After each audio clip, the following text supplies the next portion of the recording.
mit Elton und Dodo. Unser Podcast von und mit Frauen aus der IT. Für Nerds und Neugierige. Hallo, wir haben mal wieder eine englische Folge für euch. Haben wir lange nicht gemacht, aber wir haben unsere Kollegin Rachel dabei und wir reden über On-Call. Hello, very happy to have you. Hi. Welcome to our podcast. Thank you. Thank you for having me. We will have the topic on-call and on-call routines and the good and the bad about it. We'll actually start with a little guessing game. But first, let's welcome Rachel. Do you want to introduce yourself? Yeah, absolutely. Thanks for having me again. My first podcast experience. Very interesting for me. I'm Rachel. I know you both pretty well already because we work together. I'm from the UK originally, from Birmingham. I moved to Germany 7 years ago now, nearly 8. And I've been working in software for, I don't know, I think it's approaching 10 years. It's building quite quickly, actually. But I didn't start in software, so I kind of moved into it after a few years of trying other things out, background in physics. And I work as an engineering manager at 1K5. That's how we all know each other, which is very nice. Actually, Rachel was interviewing me, so she kind of hired me. Part of the process. But yeah. Maybe as an introduction, what is on-call? ChatGPT gave me a nice answer. Being the designated adult in production misbehaves, which I think like is that. Nice for a young parent. Strips away the firefighting and makes it sound pretty calm. Yeah. No. But it's generally when you're responsible for work outside of your normal working hours. I think it's awesome. In best case, nothing happens. In worst case, you have to answer your phone and do some firefighting. Exactly. All right. Quick guessing game to start with the topic. My first question to the two of you is, how many alerts per week is considered sustainable for an on-call engineer? A, 5, B, 20, C, 100, or D, unlimited because we're passionate? I would even say 1 per week. But I'd go with the minimum number then. 5 is once a day. I would also go with 5. It really depends on what the incident is though, right? So much can vary. And at what time of day? Is it waking you up each night or is it during your normal working hours? 5 times 5 nights in a row would not be sustainable. Yeah. I think for me, 2 is already much in the general on-call week that we have at 1K5. And I think 1 is totally fine. 2 is also still fine. But after 3, I'd say, whoa, that's a heavy week. Yeah. Yeah, the question was sustainably. We're not talking about different phases of like the incident management maturity at the company, right? Because there are phases when 3 would be a good week, but then there are phases when even 1 feels disruptive. Yeah. All right. The correct answer, obviously, is it depends. Tricked. Okay, next question. What's more stressful than being paged at 3 a.m.? A, being paged twice. B, being paged and not knowing what system it is. C, being paged and realizing you wrote the code. D, being paged during a date. B. Yeah. Disrupting sleep is way worse than disrupting any kind of daytime activity, in my opinion. And also, I think that C is actually a bit calming because if you broke the code, you can fix it as well. Yeah. And I think you already have this weird bias in your head. Whenever an alert goes off, deep down, you think, it's me. I did this. It's the code I deployed yesterday. So it's actually nice if that is the case in a way, because it avoids you going down that rabbit hole for no reason. Yeah. I prefer me being paged because of something that I broke compared to someone else being paged because of something that I broke. Yeah. And then I guess there's a waking up in the fifth morning. question. What about being woken up at 3 a.m. for a false alarm? Is that better or worse? I think it's worse. It's worse, but technically in that moment, you can go back to sleep much sooner. But I agree. For overall, long term, it's worse. And I would also not really trust myself if I find nothing's wrong. I think I'd spend more time awake to really be sure that nothing is wrong compared to an alert and I see immediately, okay, this is the error and how I can fix it. But then I think if something's really broken at 3 a.m., I cannot get any help. Like I can escalate it to someone else, but then a person that can probably fix it, if I have no idea what to do, the person's going to be at their laptop at like 8, 9, maybe 10. And until then, there's nothing I can do, essentially. I can put up a banner and say like, we're so sorry, this doesn't work right now. Which I also think is kind of stressful. Or an alert going off where you don't even know if this has impact. So you can tell something's broken, something's not working, but you don't know how to fix it and you don't really know if it has impact. I find these ones very frustrating because now I'm thinking, am I going to stay up all night trying to fix a problem that might not even be a problem in the end? That feels really annoying. No, true. Yeah, lots of variants. All right, last question. What's the strongest thing you can say during an incident? A, I'll fix it. B, it's probably nothing. C, let's slow down and define the problem. Or D, who approved this deployment? I think I've definitely said D at some point. And then often it's me that approved it. Strongest, like, which is the best, right? What's the best thing to say? Probably C, right? What was C? Let's slow down and define the problem. I would reframe it maybe to understand the impact. Yeah. Because I think this whole thing of, oh, let's understand what's broken and how to properly fix it versus let's see where the impact is and mitigate the impact is such a common like misdirection, right? Especially between devs where all we want to do is dive into the code and see how we can try to fix things. Yeah. I think my option is always just to breathe and then go from there. Nothing's worse than a headless chicken. Agreed. The headless chicken and also being alone as a headless chicken. And that's where for me, always triaging, if possible, in the middle of the night, it's probably not possible. But if it's anything during, normal hours, having another person there and accepting help, so amazing to help do that kind of process of, am I getting a little bit too frazzled at the moment to be able to look at the problem? Also just talking it through, I think really helps. Yeah, the rubber ducking. Alan has a rubber duck. Yeah, and the rubber duck has a little computer. My God. Yeah. I love it. I want one. I actually never talked to it, but it's there. Okay, should I continue? Yes. We already talked about being interrupted at 3 a.m. And I have two numbers that I'd like you to guess around lack of sleep. The first one is a bit more general. And let's assume that you didn't sleep for 24 hours. How it impacts you in a cognitive way is translatable to how much alcohol you have in your blood. The number is not too high. I think it's like 2 beers or so. So like, I don't know, what is that? 1 promille? I also wouldn't be able to do it in terms of like actual alcohol blood levels. But 24 hours without sleeping, for me, that would be way more than 2 beers. What an impact on my body.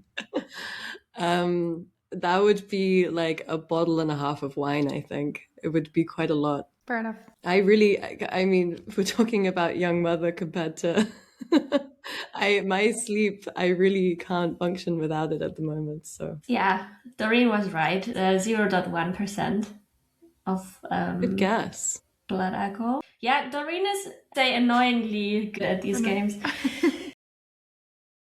Yeah, I mean, this number is kind of old. I found it in a study from 1997, but it's pretty interesting to see if you don't sleep enough, you can compare yourself to someone who's legally drunk. This also, of course, impacts your code quality. I would like to know how much you think it either increases or decreases the code quality. As a percentage? Yeah. Depends. I think it goes down. So it definitely goes down. Do I get a point?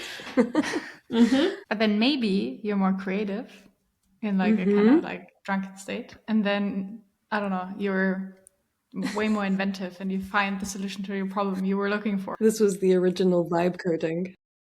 For solution finding, it may be a good thing, but it actually lowers your code quality by 50%. Wow. But I would really question this number. 'Cause that definitely depends on the person, I would say. And then what you did during so if it was super stressful, 24 hours, everything has been down, you've 24 hours just like dug into it, like super stressful, your manager is behind your back yelling at you, why this isn't fixed yet.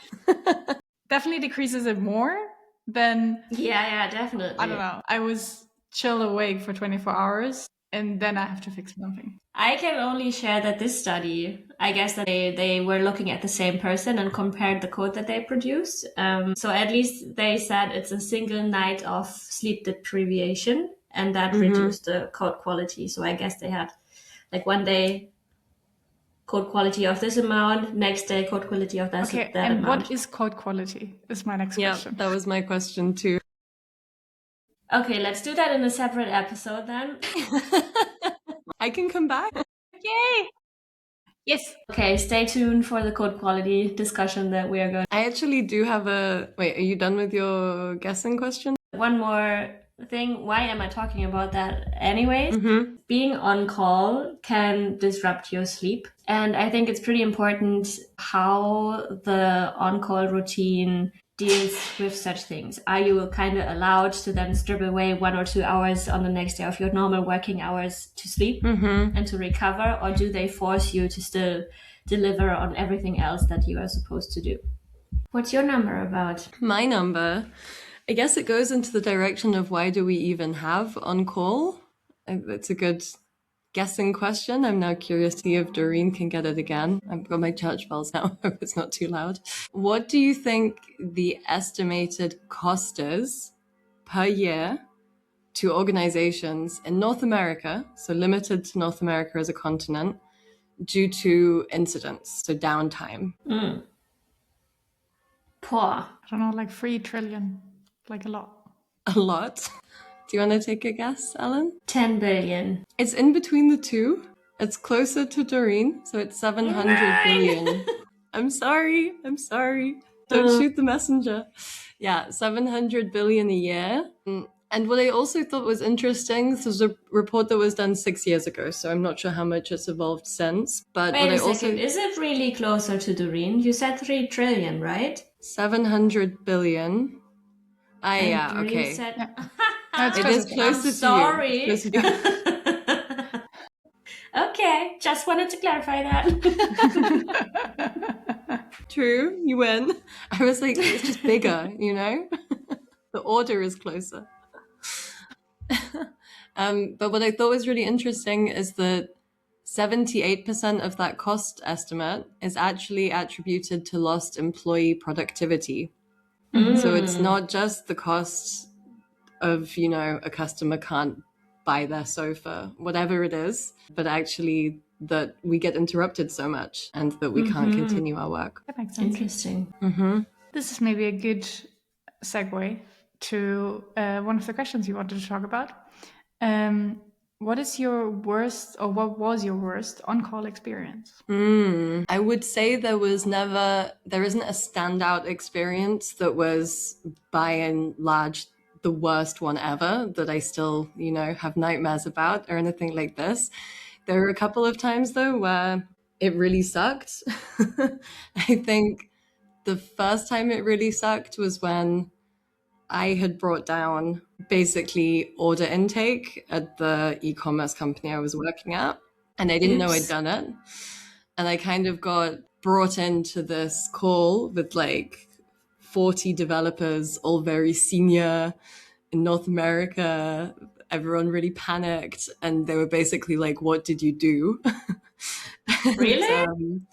Yeah, and it was all like monolith world back then. We had this huge shed table that my team was trying to clean up, and I had reduced the max size of a column. And it turned out a certain system was trying to write to that column with larger values.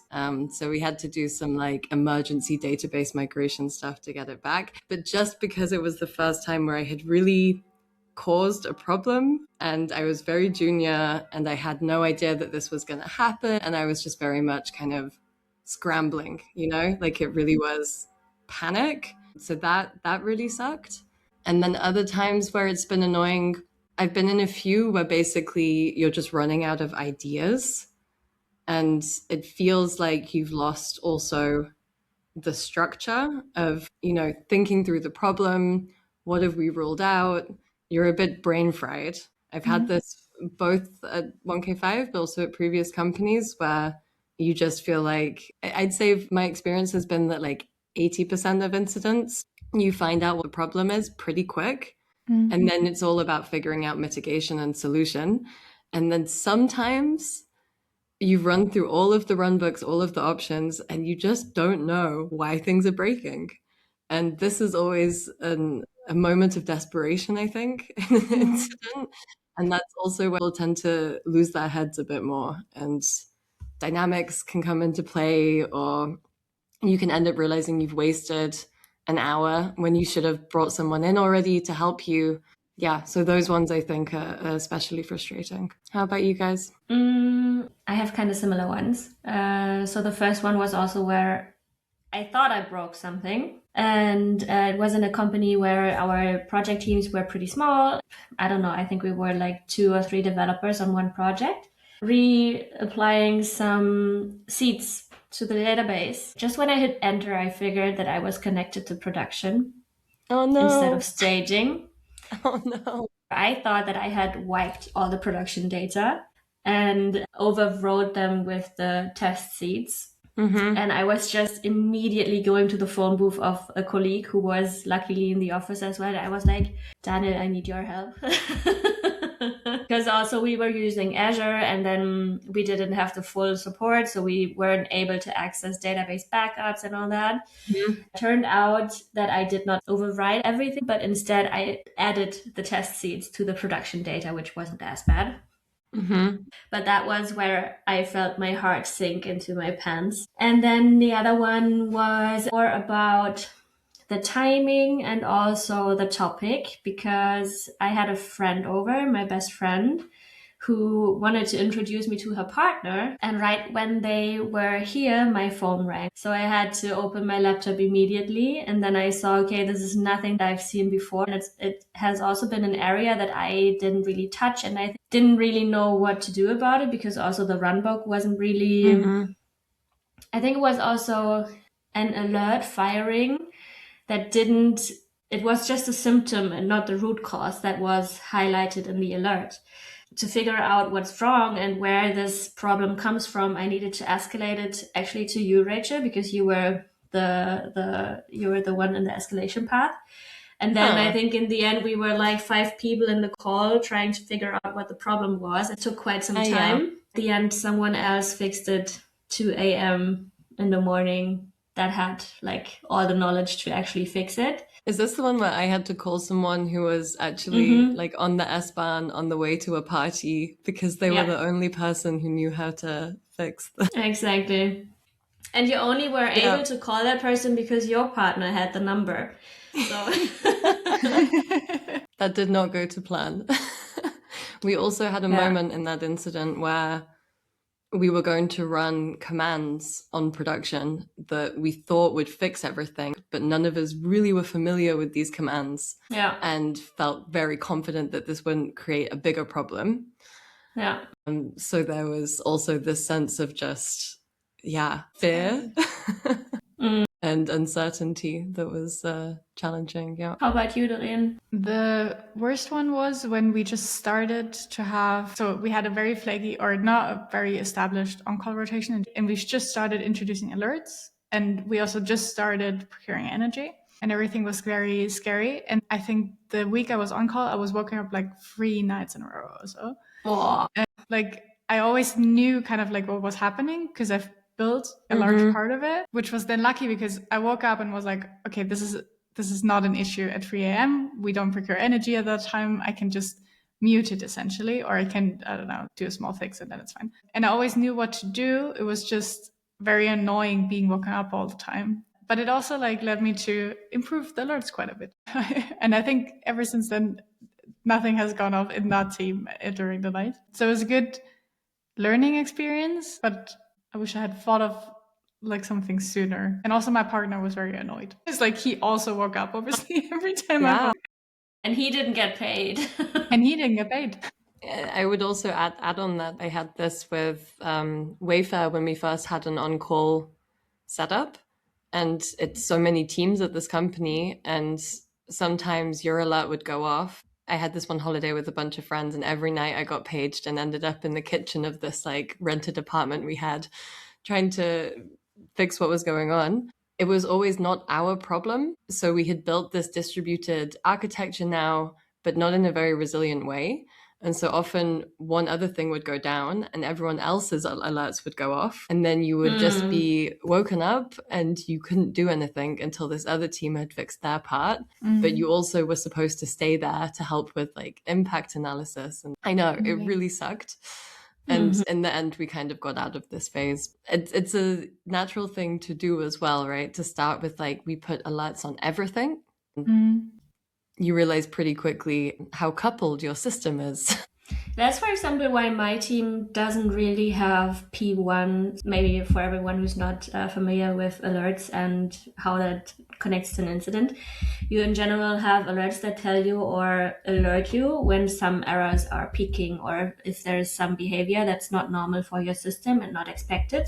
And then you give it the criticality. So, for example, P1 is the highest priority up to, I don't know, P3 maybe, what makes sense. Our team does not have any P1 monitors because other systems would have monitors or alerts that would fire. Because what I found also in research is that one problem of having this alert fatigue is that you have so many duplicate alerts that fire, and then it's pretty hard to find out which one is the one that points you to the root cause. Yeah, absolutely. Rachel, do you maybe want to walk us through how the incident process at 1K5 developed? Because I think it's a pretty good example from like not super great and like super many alerts, alert fatigue, waking up for no reason, to now actually being quite stable. And now I feel like when something goes off, usually there also is impact. Yeah, and I think I'd preface that saying that we're definitely still on the journey. We're definitely not at a point yet where things are perfect, but that's the whole point. You're always developing. Yeah, so when we started off, I mean, we had a very small tech team, and we also had a situation where we had a lot of majority partners, majority external people working in the tech organization, and then a few people that were actually employed directly by 1,5.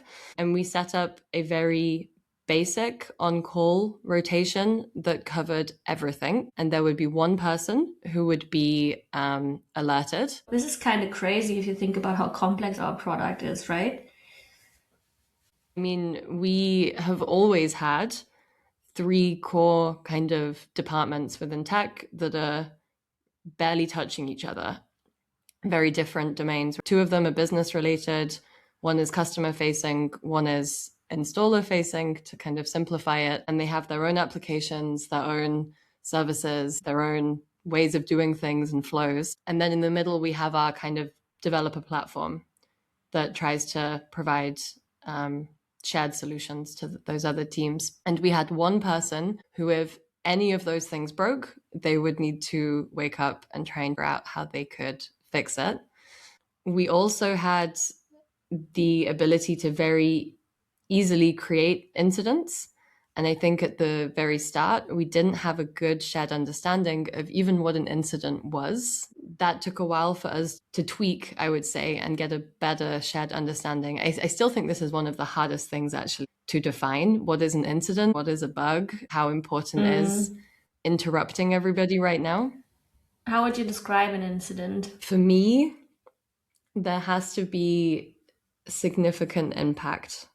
Because I do think if you go with the definition of any impact, bugs have impact all the time, right? That's what a bug is, that a customer doesn't see a button the way they would expect, that somehow there's some kind of impact on the product. But I think what's really important is that it's either widespread or severe, so that somehow in the end, the kind of quantifiable impact to the business is there. Because with the stat that I mentioned earlier, right, the majority of cost to the company is actually people being disrupted by the incident and trying to fix it, whatever the pain is from that. So it's always a little bit of a mental calculation that obviously over time you can get more sophisticated with. So you can actually start to put a number to that without needing to do a guesstimate from scratch each time, but to really understand is there widespread impact. And what we've done that I'm sure you both know about, we have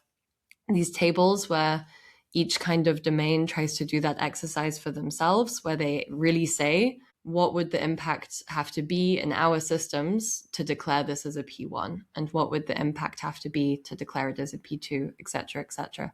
And it's usually something like, this system is severely degraded for most customers, i.e. they can't complete a important process.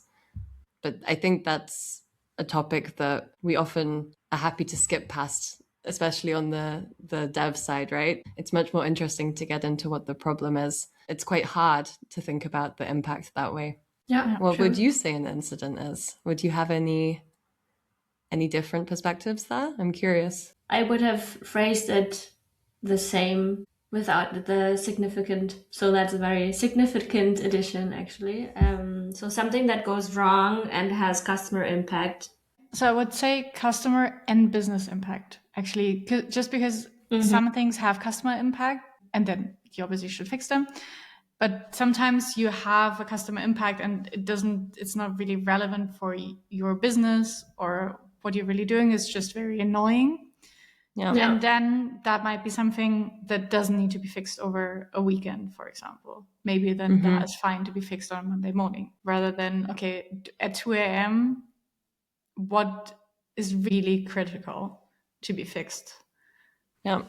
So if you think about this, what would be worth for me to be woken up for? This is a bit of a side tangent, but I think the way that on-call is remunerated, the way you're compensated for on-call is very interesting and can have a huge influence on how the team then operates and thinks about managing that. One of my previous companies where we had a lot of incidents, you were paid per incident. That is an interesting incentive. Not the best incentive. I made bank. I made so much money off incidents. And you develop a very weird relationship to them because you're not really trying to solve the root cause anymore. You're actually, in a very weird way, incentivized to cause incidents because every time you're alerted, you see dollar signs, right? That's why I like our model pretty much, because it doesn't incentivize you for producing bugs or reducing security of your system, but instead you get the money for being on call and for saying, hey, if something happens, I am here. Then the best scenario is nothing happens and you still get paid. Exactly. It makes so much more sense. It's crazy to me that so many companies didn't see this sooner, but I also didn't realize it at the time until it was really pointed out, and kind of a shift, I think, in the industry towards this model now. Yeah. I once heard that kind of like in some companies, you also have developer productivity measurements, and then a measurement could be number of lines of code, and then you have a bunch of like boilerplate code. Or I did an internship once in another company the person was working at, where they were measured by the speed of the code, and then developers started to put like sleep things in there to intentionally be like, okay, I make it really slow in the beginning and then gradually make it faster just by reducing the sleep, because that is easy. Yeah. But I mean, maybe that's also a little bit of a middle finger to management, right? If you come up with such a shitty KPI, then people abuse it. Yeah. I mean, this is a big topic how you're incentivizing the team to do the right thing, to go in the right direction and not kind of be incentivized to just get numbers to look good, but not actually drive the right impact. It's a discussion we've actually had as well in the management round at 1K5 around whether to track productivity. It wasn't a really heated discussion, but there were quite different views on it. And in the end, I have a bit of an evolving perspective on that one, because I was very anti this, but actually I see now that if it's handled as one of many metrics, it's all about why are you using this? Why are you tracking this? What are you using it for? And if you're using it as part of this holistic overview And you're actually understanding that more doesn't always equal better. But this is just another data point in the overall picture to understand what's going on. Then I think it can be helpful. But there's so many buts there. And the risk is so high that you end up just focusing on that and not fully taking into account that picture that, yeah, I'm still not fully decided whether I'm pro tracking or not. What do you think helped the development of our on-call process at 1K5 to mature it? Maybe this kind of loops back a little bit to the evolution that we've had.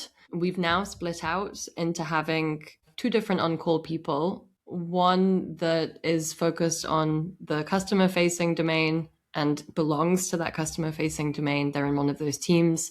And the other one that's focused more on the installer-facing domain. And we have now a kind of manager escalation path as well, so that there is a place to escalate to. The escalation path used to basically be Barbara.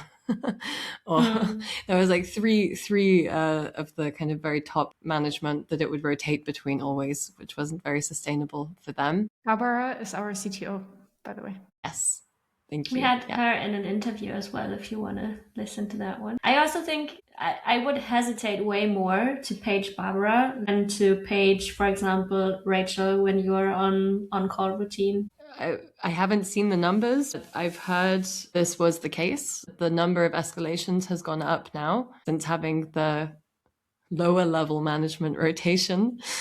Also, I think the engineering managers are a bit closer as well to the applications. So in terms of how could you help in that moment, it's different ways, of course. I think the higher management are much better for, we need to get this partner on the phone right now, if that kind of thing happens. But for helping to get other teams involved in that kind of context, I think this works quite nicely. The reason why I think this helps us is because you have much more control over the on-call monitors. So the people that are going into the on-call rotation, they contribute directly to the applications. It's very much this DevOpsy mindset, right? You build it, you run it. And I think that creates a nice incentive right from the conception phase to always be thinking about, how is this going to actually run in production? How could this cause problems for us? Where do we need to be a bit more defensive? Where do we need to get a monitor in place already? Because you might be the person and who's woken up.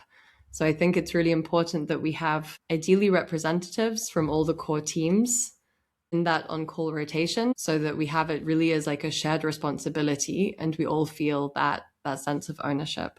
That being said, I know that you can't expect everybody to be able to do this all the time. It's pretty demanding.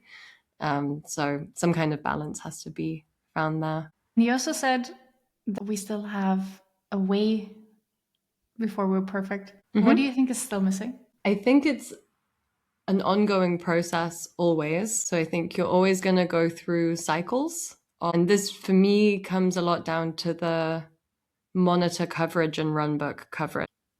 I think you'll always have waves of you've set up a bunch of monitors and they're not quite ready yet. And so you get drowned a little bit in alert fatigue.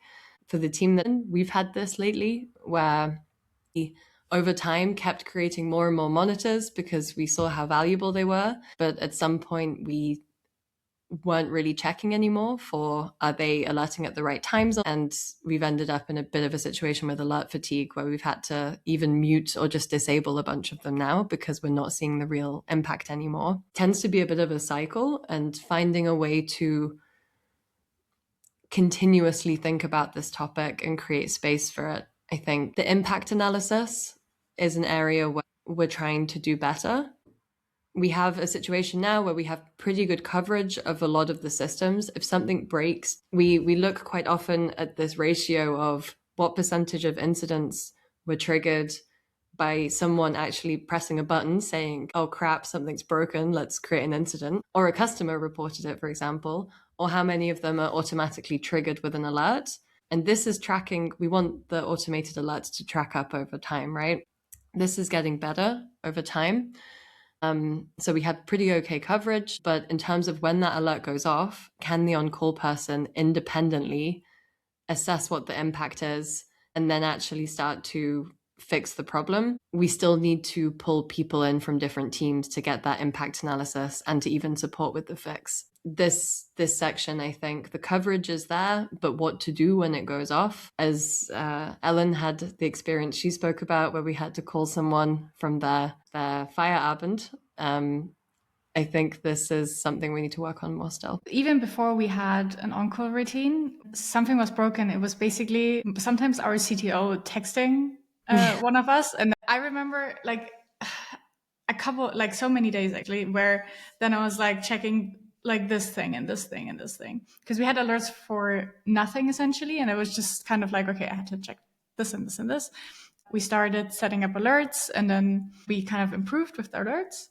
And then also said like, maybe this doesn't need to fire it. But then I also feel like at some point there were too many and you didn't see them anymore. Like exactly how we do it. So we had Ops Genie first, and now we use Incident.io. It's an integration with Slack, which I think was a huge, like also for me, this was a huge improvement. Like Incident.io is so much better and like so much more capable than Ops Genie. And like also saying in Slack, okay, I want to, like someone can easily raise an alert, like even if it's not like a developer, for example, which I also think is good.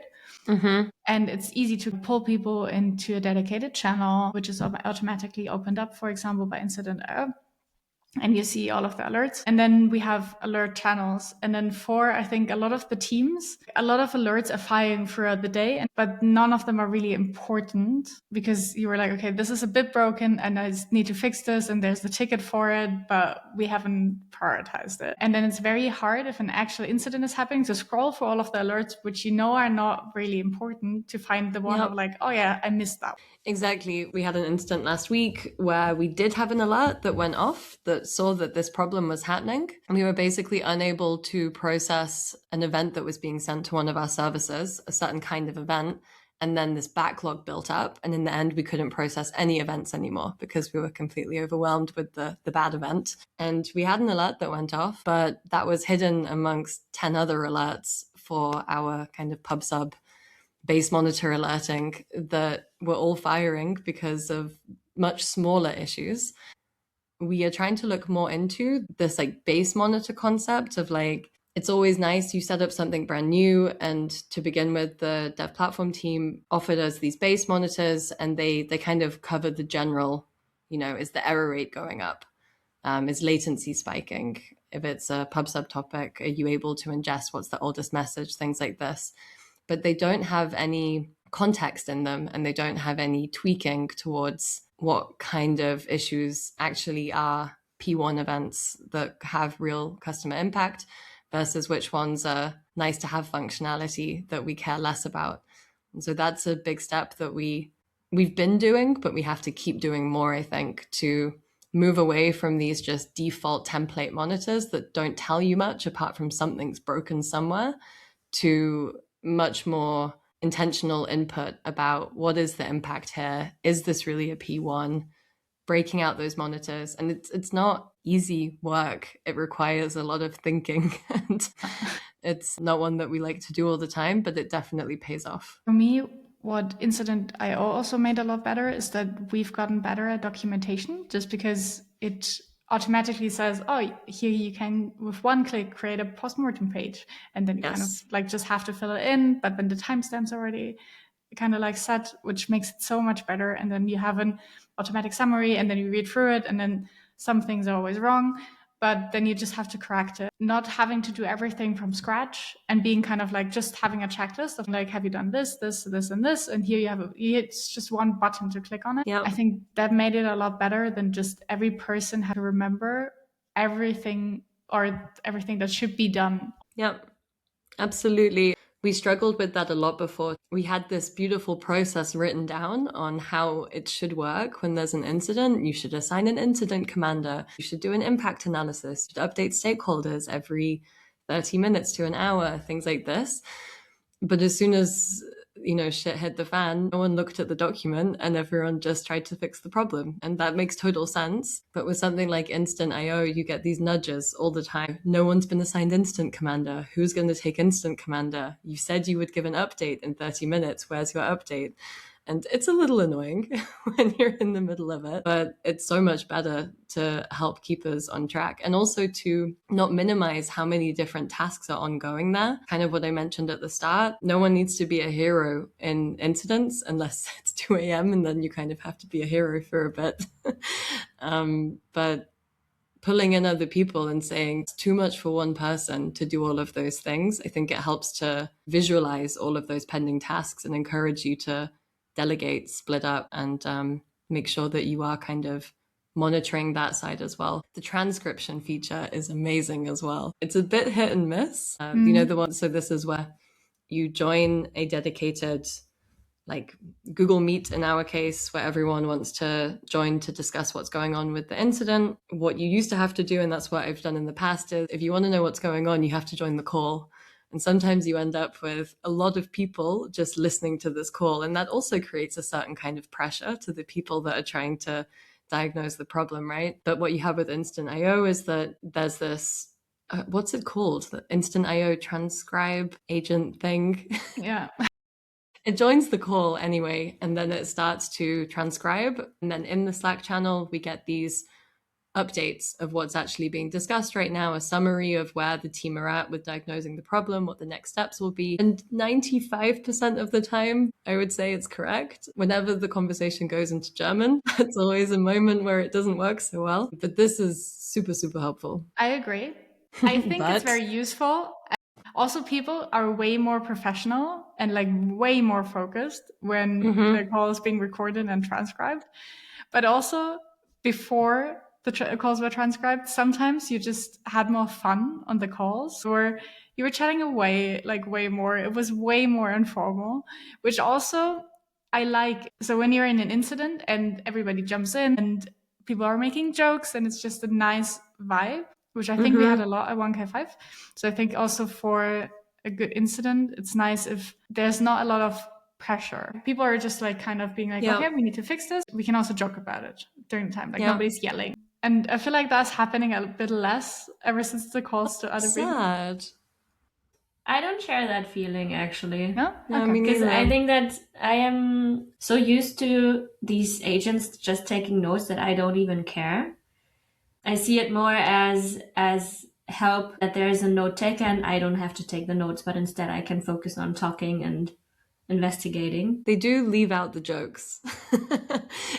Like, they don't say like Rachel just made a really bad joke in the summary in the incident channel. I find it most annoying when they declare the wrong thing. So they say like, they found the problem and it's XYZ. And I'm like, we didn't find the problem and it's not XYZ. That's always annoying, but it doesn't happen too often. I think that our process already is pretty good in helping mitigating some risks that you in general have. There's one that I'd like to talk about still, because we already talked about alert fatigue, where, I don't know, you go from your pager is something important to your pager is probably nonsense, and or even this if everything is critical, nothing is critical problem. I think that's one risk we already covered quite a bit. Then this ownership question and the escalation pass is also working quite nicely. Yes, we do have runbooks that sometimes have to be enhanced a bit, but at least you know which team to ask. And then the sustainability question of how much as a human can you cover when you are on call? Is it part of your job, or is it, I don't know, is your sleep interrupted so much that you can't really recover during the week? And then one part that we did not talk too much about yet is at least that's one factor that is essential for me to decide if I want to go on call, which is psychological safety. Do I feel safe enough to put myself willingly in this firefighter situation without being afraid of maybe even not being able to solve it? And I feel like it has a lot to do with how other people respond. So, for example, if you're not able to solve it, will someone be mad at you? Because then I'm a lot less willing to be an on-call engineer. Then if everybody's super grateful and be like, thanks, you looked at it. It's okay that you didn't solve it. It's good that you escalated it. Let's fix it together. Yeah, absolutely. And I think this also applies to the general engineering culture of how do we treat the cause of the incident as well? Like, how do we actually make sure that we take this as a learning process together and don't turn it into a witch hunt where we're trying to figure out who messed up and why? So I think it goes in both ways, right? Your attitude when you are investigating and responding, not immediately being annoyed as a default that you've been interrupted, and also how you're given that sense of, it's a sense of confidence as well, I think, from adequate preparation. We had those sessions, right, Ellen, where we started off with quite a limited round of on-call engineers, and then we widened the circle quite a bit when we did this restructure a few months ago. And when that was beginning, we had this monthly, I think, session where everyone who was new to the on-call process could kind of just come and hang out, talk about what their experience had been, say which parts were still feeling a little bit uncertain for them, where they weren't sure of themselves, what was stressful, what was not stressful, and just generally talk about it.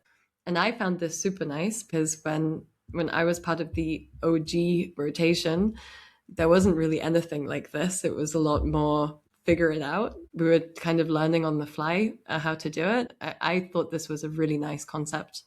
Start making on call feel more like a community where you can talk about it and share learnings and even just say, this was rubbish this week.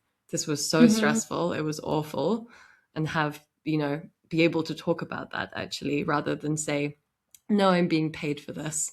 I need to suck it up and just accept it's part of the job. This brings me a bit to a question. Maybe we have some listeners who think about becoming on-call engineer and aren't really sure, should they or should they not?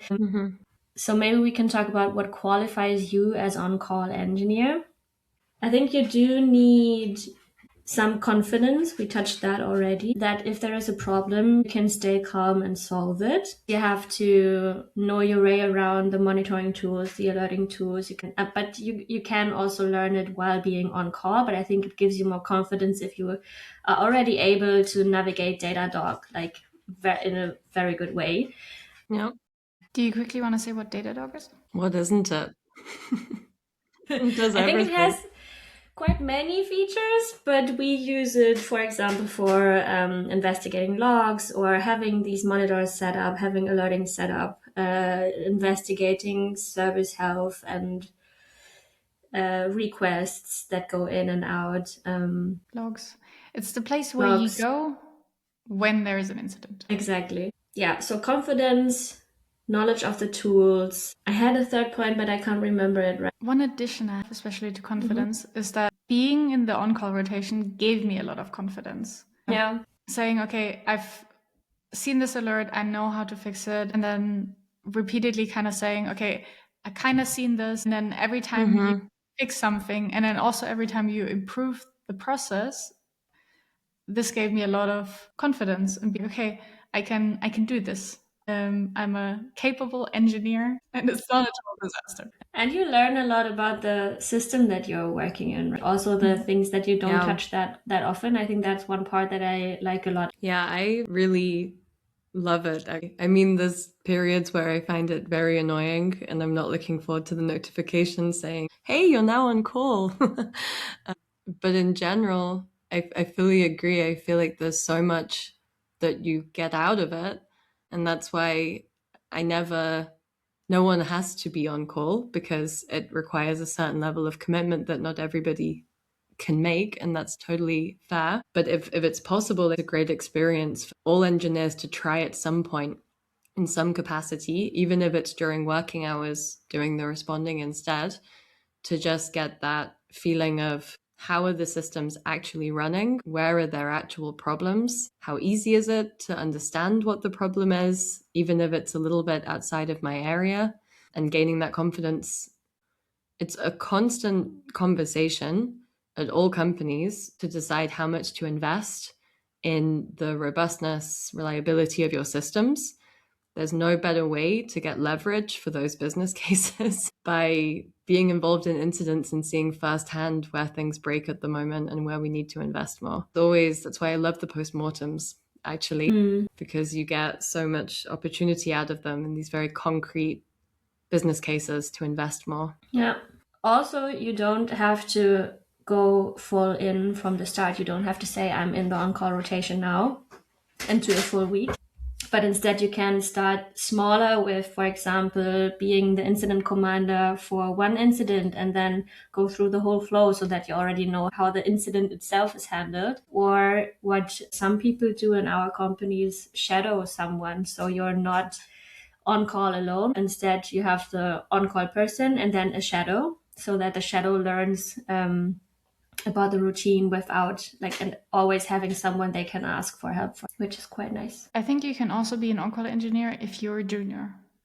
You can then probably don't have enough or a lot of experience, but you learn so much from it that I think it's definitely also worth it. But I also think you can only do that in an environment where you have a lot of safety, where people are not then yelling at you. But if everybody's helpful and you feel quite safe, I think it's a really, really nice experience to do it if you're quite junior as well. Oh, and a huge amount of it is following the process. I think that's the big misconception, right? That in order to be the on-call engineer, I need to be able to fix every possible problem that could come up in our entire tech landscape and know the code bases and everything. And this Which just isn't true for neither of us. Exactly. It's just not the case. At least that's what I felt was expected of me when I was first going into it. And it is a great way to learn those new skills and to learn about different kinds of problems that you might not come across every day. But a huge amount of it is just taking a step back and following the process and trying to understand, what is the problem? What is the impact? How do we mitigate impact? Everyone can do this. It doesn't require any kind of specialized knowledge. What is a postmortem, first of all, because we mentioned this now? And what is a good postmortem? And what is a bad postmortem? Yeah, I was going to bring up the pit because we've stolen a lot of terminology from emergency service response processes, right? Which always makes it sound quite intense. So we say firefighting when we're trying to solve a problem, and we have a postmortem, which comes from the hospital world when someone has died, and everybody huddles in the room afterwards and discusses what went well. Are there any learnings from this for next time? So that is what a postmortem is. After the incident is resolved, after the impact is mitigated, we come together and we try to learn from it, and we try to understand what went well in that process.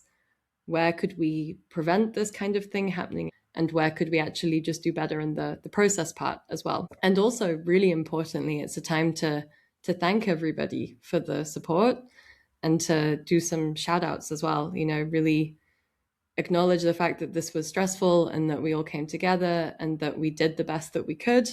There's a couple of these postmortem axioms that sometimes get even just read out at the start of a postmortem. I'm a huge fan of this because even if it sounds a little robotic or repetitive, it still just reinforces that message, right? That we're not here to point fingers, we're here to learn with each other. It's very easy to end those sessions if you were somehow involved in the incident cause, and that really doesn't help with trying to identify learnings and be able to grow from this as a team. That to me is a good postmortem, where you can drop any sense of blame and focus on learnings and be able to talk very transparently about how it felt for everybody, and ideally take away one or two action items that you can really follow up on and work on next time. What would you guys add to that? I could add one thing that I think is not included in our postmortems. Nice. I always have trouble to note down what really went downhill. So something that just didn't work out. There's a lot of positively framed questions. Where did we get lucky? What can we improve? Blah, blah, blah. But sometimes I just lack the point of, okay, it was really not working out at all without finger pointing. And I love the idea of doing these axioms as well. Yeah. But I think that should also be fine, honestly note down what not only could have been better, but had been really shitty, for example. What sucked? Yeah, exactly. Where shit hit the fan. I disagree a bit because I don't miss it. Because usually we then phrase it in kind of like the what do we do now section. And then this will come up anyway of being like, okay, this didn't work at all. Like nobody had ownership of the service. We need to define ownership of the service, for example. And then it's more like a to do rather than just being like, this didn't work. Like I feel like it's a good thing to not just have a complaint section. I do know what you mean, that sometimes it's okay to rant, and if you do it in a It's blame, not about ranting. It's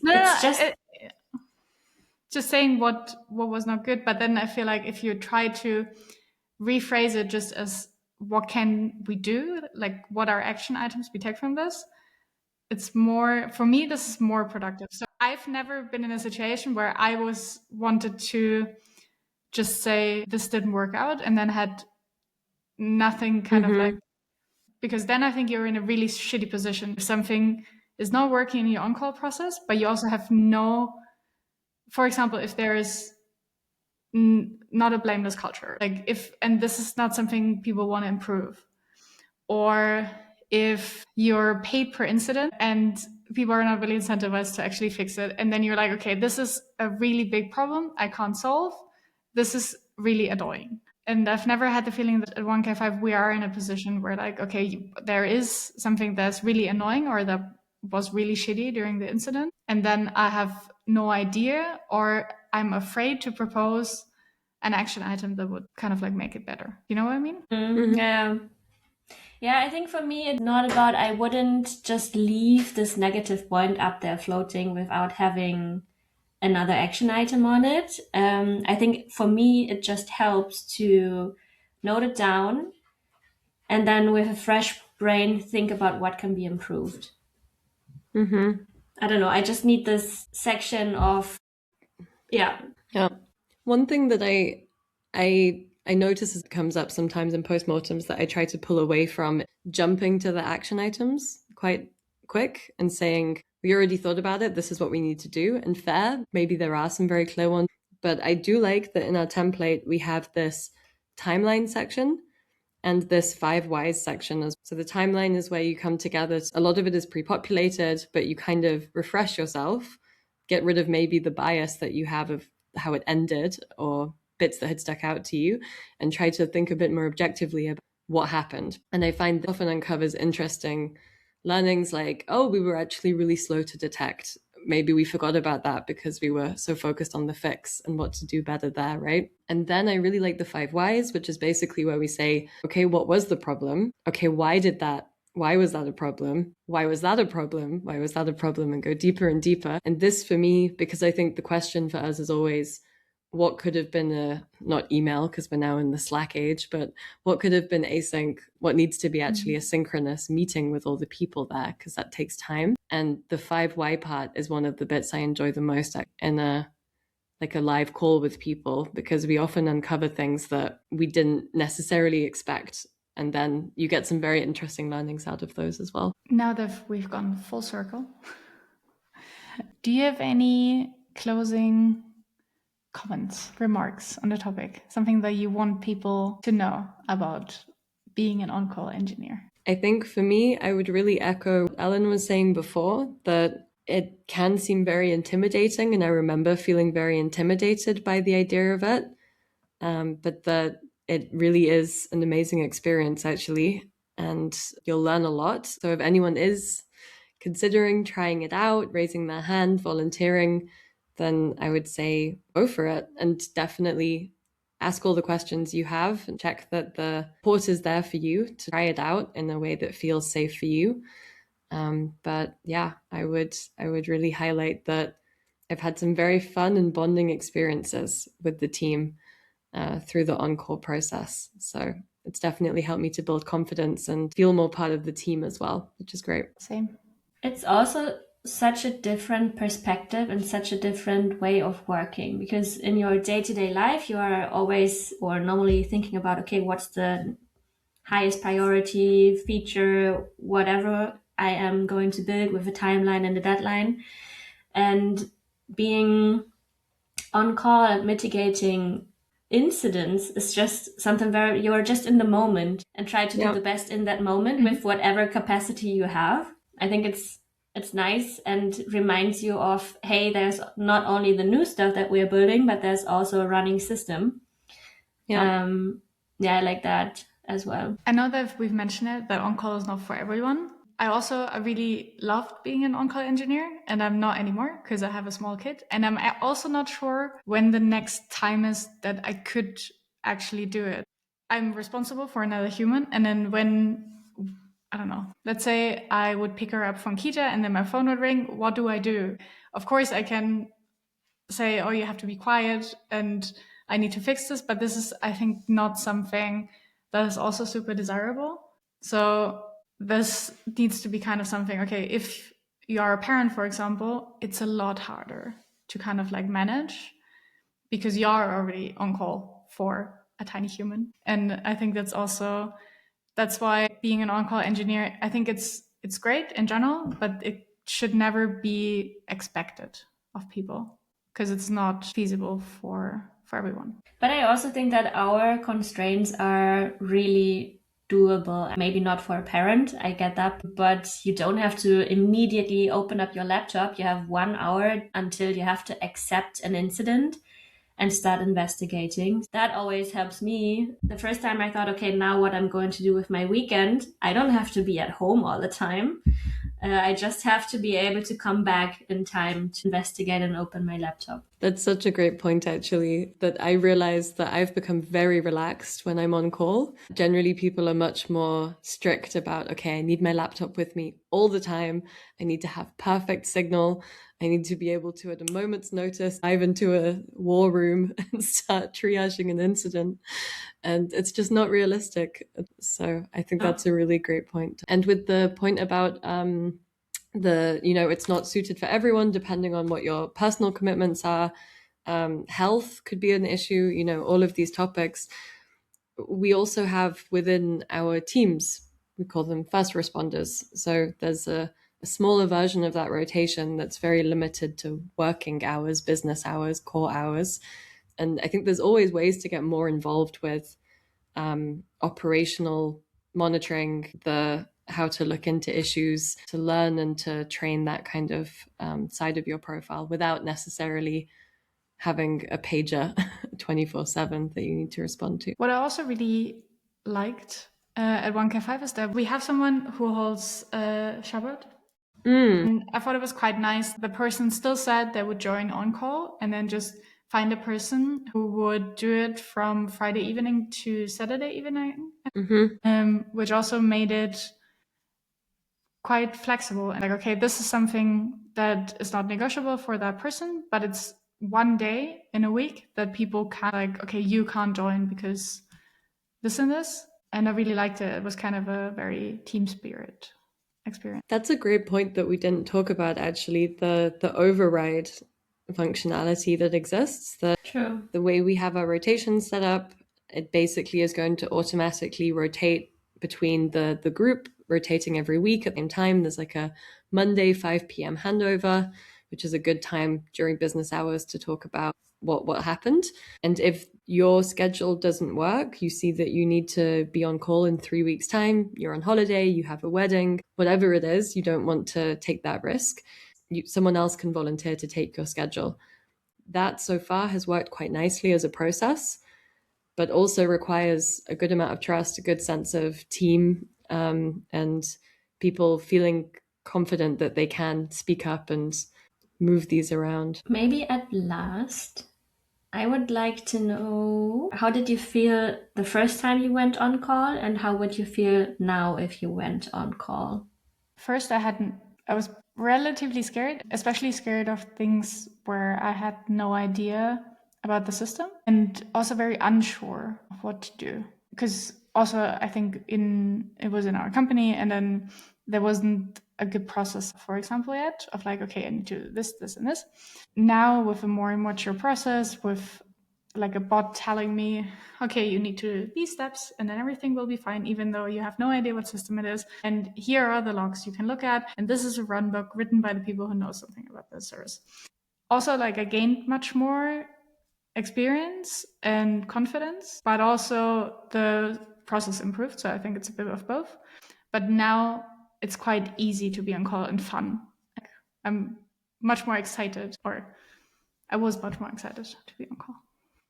What about you? Yeah, I would say quite similar. When I first went on call, I think I was most nervous about the infra side of things, anything to do with networking, anything to do with the service being unavailable, but not actually the core application code, because I spent a lot of my time in the application code area, and that all scared me quite a bit. What was quite nice when I first went on call is that we had on-call engineers for every team. So I knew that if anything went down, it would be domain-wise something that my team was responsible for.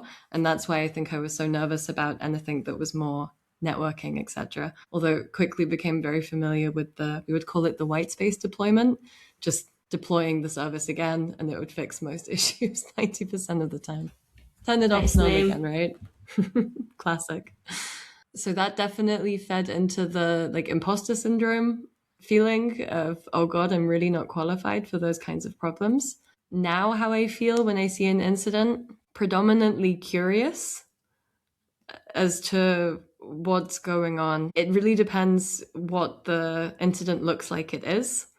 I think quite quickly now I have a sense for, oh God, this one is like not nice. It either is going to be very high visibility and priority to get fixed, or we just don't know how to fix this one. I think you develop that gut feeling how this one might go down. But I think predominantly now the feeling is of curiosity and not fear or incompetence, which is nice. How about you, Ellen? I joined way later than you both, so the process was already what we discussed today. And also I was joining with many others that did it for the first time. So there was good onboarding, and everyone was kind of in the same ship. So I was actually a little nervous, but looking forward to it, definitely. I already took care of some incidents, and I think I'm somewhat naturally good at navigating such situations. So I was pretty content that I would be able to manage what's coming up or reach out for help. But still, I was a bit nervous. And now I'm just calm. So that's great. Yeah, you just have to do it a few times. Yeah, it is definitely something that's not immediately your comfort zone, but you can make it your comfort zone pretty fast. Or there's something wrong with the process, I would say. Agree. Nice. Okay. I guess that was a good perspective on call. Thank you so much for joining, Rachel. And stay tuned for Code Quality then. Yeah.